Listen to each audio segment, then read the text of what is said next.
چې یو سړي باندې نظر ولګي ډېرې په ځان څه دم کوي ډېرې وایي ما شاء الله کان وما لم یشاء لم یکن لا حول ولا قوة الا بالله العلی العظیم.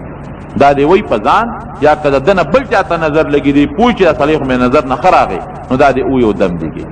او حدیث کې یو بل شی شته که تا ته پته ولګېده چې په ما فلان کې نظر چلولی دی نو ته لاړ شه هغه ته ویې وروره اودس وکړه هغه اوبې په لوښي کې جمع کړه چې زه پرې ولامبم، یا د هغه جامه د هغه کمیس د هغه صادر په اوبو کې خوش کا نچوړی کا او هغه اوبو باندې ولامبه نو نظر به د خدای ختم کړي.